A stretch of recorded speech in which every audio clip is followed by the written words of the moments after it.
And the smoke that you can see me, the park fire is now 1,000 acres and still 3% contained. Now I'm going to get behind the camera so you can get a closer look at all the smoke that you see right behind me. And keep in mind, this fire started on Upper Park Road, just past Alligator Road. Now I'm gonna zoom in so you could take a closer look at the smoke. You could see those copters right now. They're flying over the area.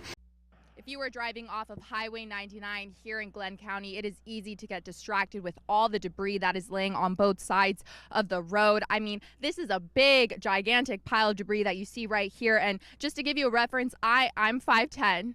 Right before you enter Paynes Creek, which is a little up north from here and right off of Highway 36 East, you can see the destruction that the park fire has left behind. So I'm here again at one of the evacuation centers here on Monte Vista Avenue, the Orville Church of Nazarene. Again, this is here on Monte Vista Avenue.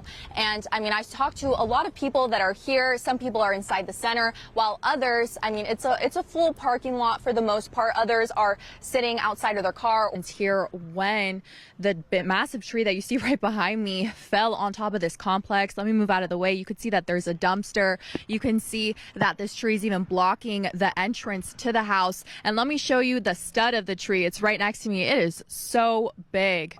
As a matter of fact, yes, Haley, I mean, you could take a look right behind me. I'm on Stimson Road, and this entire road right behind me is flooded, and I'm not going to go all the way back there, but department crews tell me that they still need to process this vehicle that you see right behind me, which means that they need to go through it and see if they need to collect. And I wanted him to do an Elvis Presley impersonation. Can you do it for me? Thank you very much. There we go. He's a pro at it. Before you get on the road to kick off your Memorial Day weekend, you may need to put some gas first. And I never evacuated. I couldn't leave the rest of my pets. They're all I had. Shondell White digs through the remains of what used to be her home, a trailer she had since 2018. In it, her personal belongings, including two of the most important things, her pets and her parents' ashes.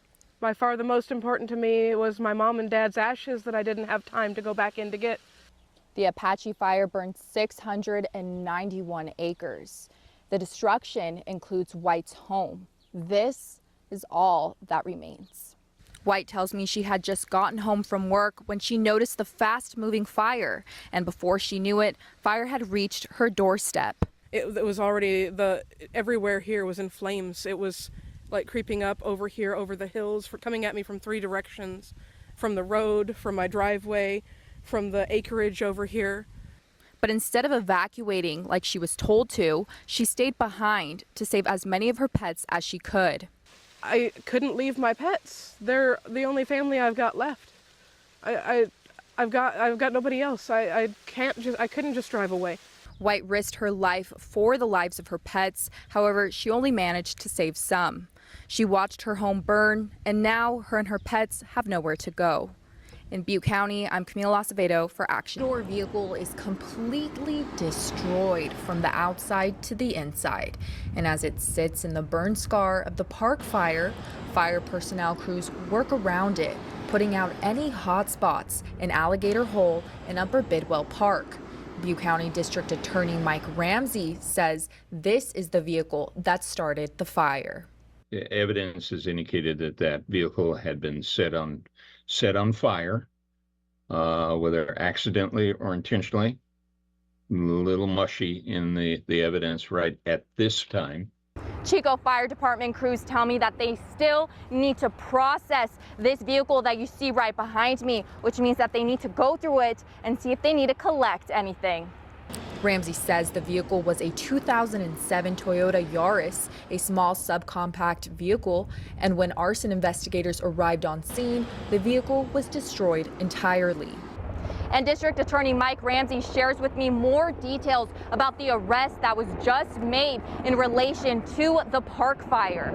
The suspect is 42-year-old Ronnie Dean Stout II of Chico. Ramsey says a witness had seen Stout in the area with the vehicle. Was seen with fire in the front of his vehicle, and Mr. Stout, later identified as that person with that vehicle, saw him get in the vehicle, get out of the vehicle, and then push the flaming vehicle down the embankment, and then leave from the scene. Ramsey says Stout was arrested at a Chico residence at 2 a.m. Thursday. He is currently facing a variety of arson charges. However, it is too early to tell what those exact charges are. It depends on the outcome of the fire. Ramsey says it is still an active investigation. In Chico, I'm Camila Acevedo for Action News. Today may be a holiday, but for all first responders, especially here at Fire Station Number 1, it is a regular working day. The morning here started off like normal, checking the truck, making sure all the gear and equipment is ready to go in the case of an emergency. Working on holidays comes with the territory, and these firemen are making the best of it. Chico's really nice because it's very family oriented. So this place, management encourages families to come by, to have dinner with us, to cook with us. Fireman Jacob Atlas has been a firefighter for 17 years. He tells me he has spent quite a few different holidays on the clock. And on a day when it's all about tradition, this family has created its own in a unique way. We've been doing this for the last 13 years, before we even had kids. And so for us, it's just a lifestyle. I work holidays also, so we take turns who's working the holiday, and we just go to either the hospital or the fire department. I like it. It's like our second family. It's like going to a cousin or another family member's house. I like it because we get to see Dad, and it's just really fun. And for the other firemen, in their eyes, they are still celebrating with family. This is really a second family, and these are, it's more than friends. We live together about a third of our lives. When it comes to normal business, such as trainings, maintenance, and public education, it is much slower. But when a call does come in, it's go time. And on Thanksgiving last year, there were 37 calls. Feels good to be able to serve the community, regardless of what day it is. Just being here today, I really got that sense of family, of unity, and brotherhood from the men that were working here today. Fun fact, I've actually been dancing Folklorico since I was a little girl, but I am very out of practice right now. But all I could remember is the first time I picked up this dress. It's definitely very heavy. It takes a lot of arm strength to be able to do this. And now Francis is going to throw me into the dance, and let's get this exercise. Zapateado plays a major role in Folklorico. In its repetitiveness, it